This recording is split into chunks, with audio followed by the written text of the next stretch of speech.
about this book, Bi-Dimension, Dimensions for Living, called Is There Life After Stress by James W. Moore. It's religious based Christian. Um, I really liked this book. I'll read the dedication. I like reading the dedications. For my family at home, my church family, and for those special friends who continually remind me that there is no stress so deep that God is not deeper still. That's pretty cool. And it's true. God is deeper than any amount of stress. And I'll kind of go through kind of what the book chapters are. Again, this is not my book. This is a book I was reading and doing Bible study with. Introduction. Is there life after stress? Chapter 1. Stress and commitment. 2. Stress and sorrow. 3. Stress and communication. 4. Stress and meism. 5. Stress and heavy burdens. 6. Stress and dangerous attitudes. 7. Stress and loneliness. 8. Stress and missed moments. 9. Stress and emotional pain. 10. I had this flip the page. 10. Stress and closed roads. 11. Stress and moral choices. 12. Stress and bad habits. 13. Stress and inner turmoil. 14. Stress and hostility. 15. Stress and rejection. 16. Stress and God's surprising presence. And then a study guide.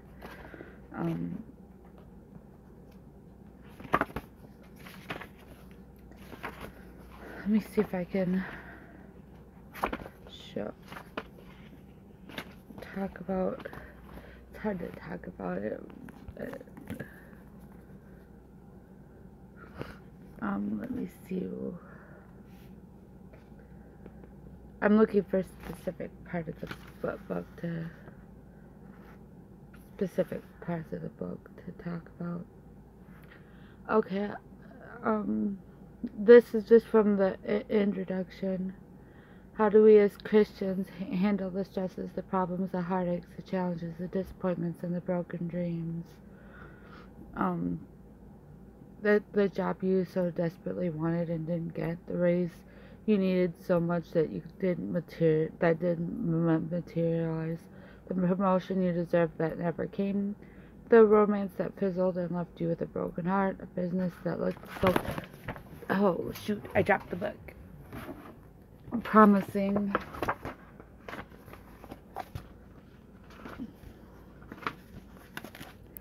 The business that looked so promising but then fell through. These are just examples. Child who got into trouble. Gee, that's me. The strained relationship with another person, trouble in your marriage or family. Just because we're Christians doesn't mean that we live stress-free lives. We just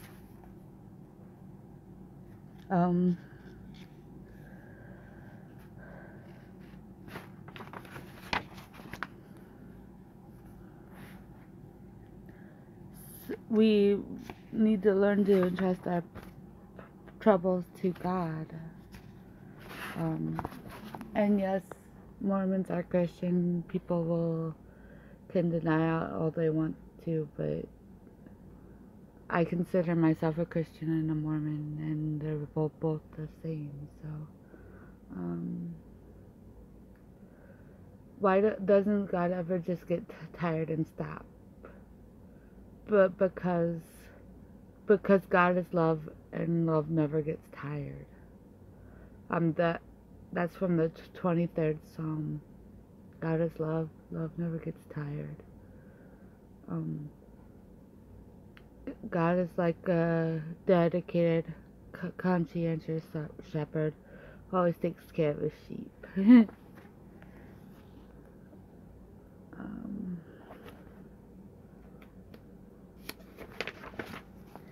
that was just from the introduction.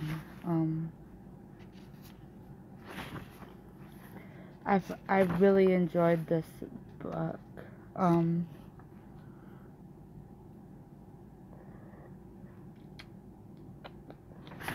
trying to.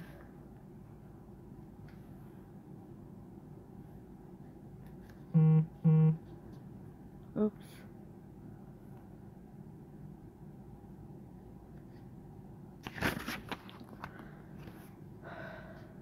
Stress and Sorrow is the second one.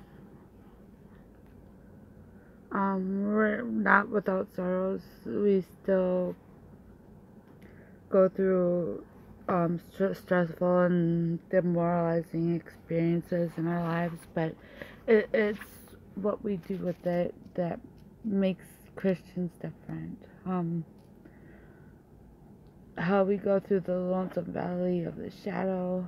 How do we grieve productively and suffer creatively?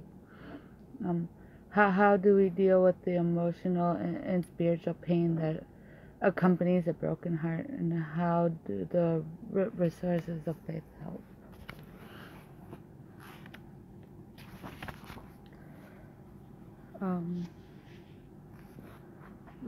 When your heart is broken, you talk it out. Sorry, I don't know why they keep slipping down. And prayer helps. Worship it out when your heart is broken.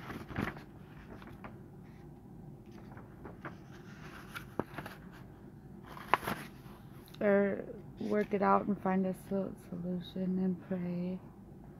Well, you don't have to do one or the other. You can do both. In the beginning was the Word, and the Word was with God, and the Word was God. He was in the beginning with God, and all things came into being through him, and without him not one thing came into being. What has come into being in him was life, and the life was the light of all people. The light shines in the darkness, and the darkness did not overcome it. John 1:1-5. Communication. Communication's kind of stressful.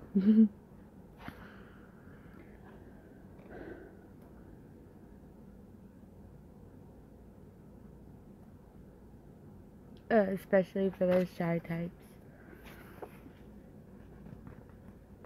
And then beware of neglecting God in the church.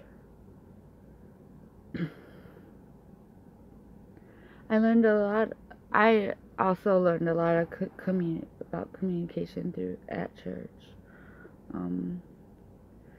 This is from the book. What does it take to communicate well? Love, respect, thoughtfulness, patience, tenderness, compassion, empathy, gratitude, effort, commitment.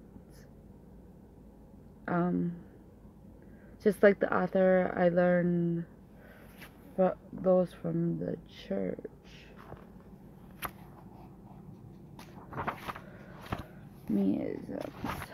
I'm just trying to touch on highlights.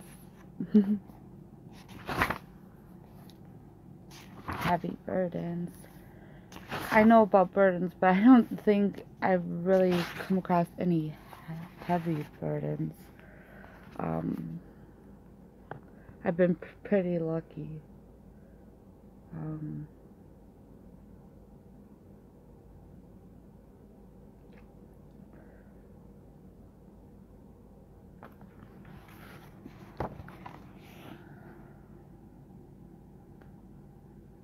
Dangerous attitudes.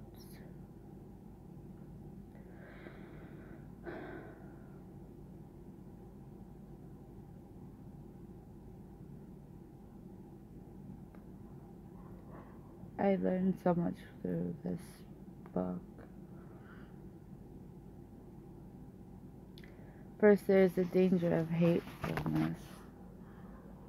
Vengeance, resentment, envy, hostility, hate, whatever you want to call it, it's dangerous and it can devastate your soul.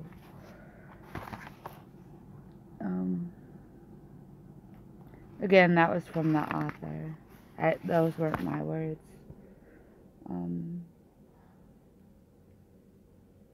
The danger of fretfulness, which is worry.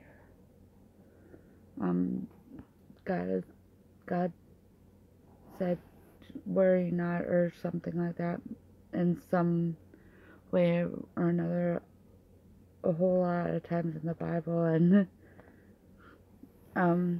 the danger of mixed up priorities. That one rang true to me too, like finding the proper priorities. I struggled with mixed up priorities for a long time.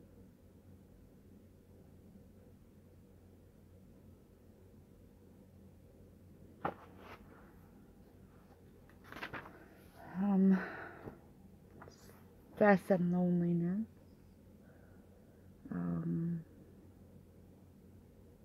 Is the next one.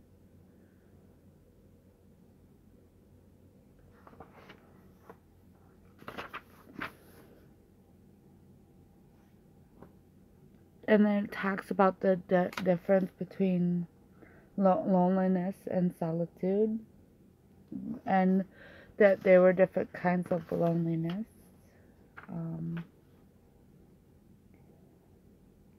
And different ways to respond. But with God here, are we ever really truly alone?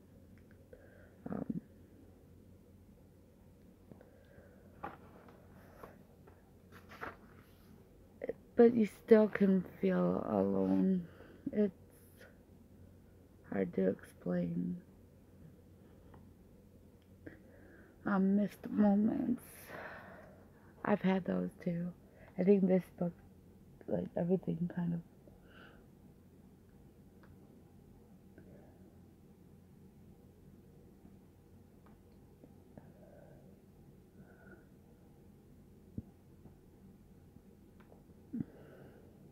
stress and emotional pain. Who hasn't had emotional pain?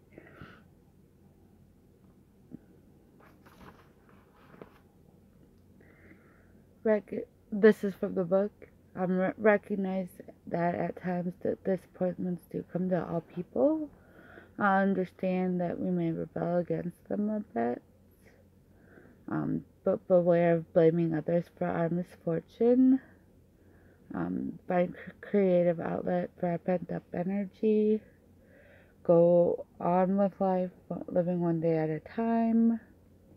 See disappointment as a unique opportunity for serving God. Trust God to be with us, to sustain us, and open another door for us. The pain of rejection and the pain of sorrow.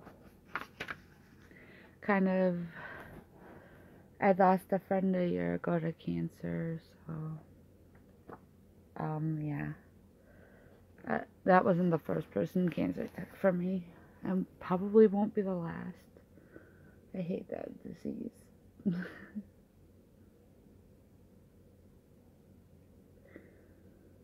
Stress and closed roads.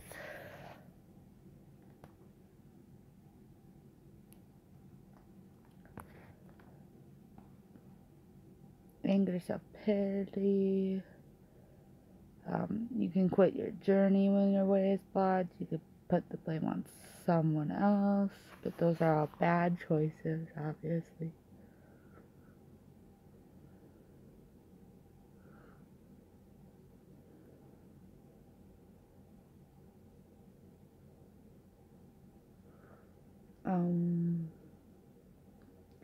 Just some moral choices.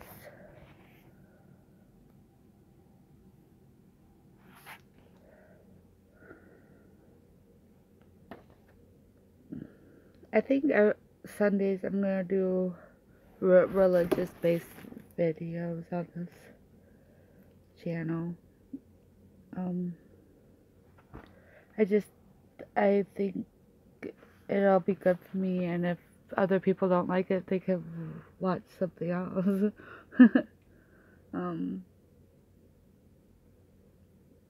Stress and bad habits. I have a few of those, probably more than I care to admit. I'll read this from the book. 4 specific steps to help break the curse of a bad habit. Step 1. Recognize your bad habit and call it by name. Step 2. Make up your mind to stop it now. 3. Replace your bad habit with a good one. 4. Realize you have an outside source of strength. Cool. And then it goes into detail.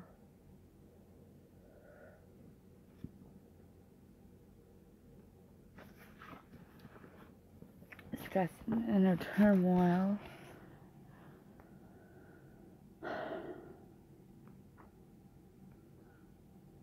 And hostility. When someone is hostile to you, don't take it personally. That's hard to do. It's just talked about. So what do we do when someone lashes out at us?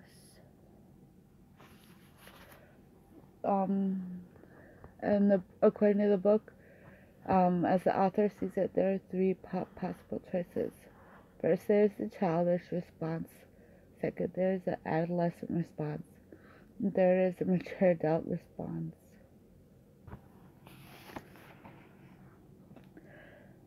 The childish response is to run away.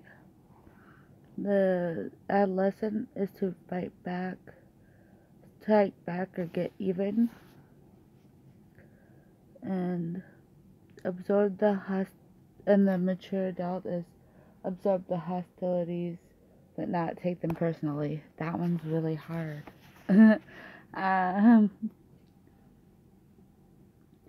It's easier said than done, but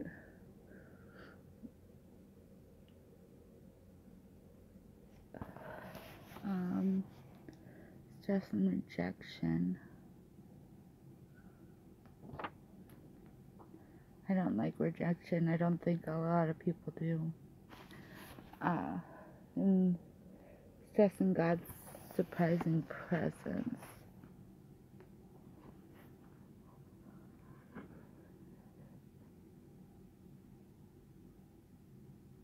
First, we can find God in the unexpected place of stress. Second, we can find God in the unexpected place of sorrow. And we can find God in the unexpected place of disappointment. And then the study guide kind of, I like Psalm 23. I wish I had my Bible on me, not on my computer. Let me pull up. Sorry, I don't know what happened. I'm gonna end this, so I know this is kind of abrupt, but it kind of canceled, so I'm gonna end this and then try uploading it and see if it'll work. So I hope you guys have a great day or night or morning or whatever. I was gonna read the 23rd Psalm, but I think it's just gonna, I don't want to lose the video for the live feed, so I'll do that in another video. Alright, bye bye.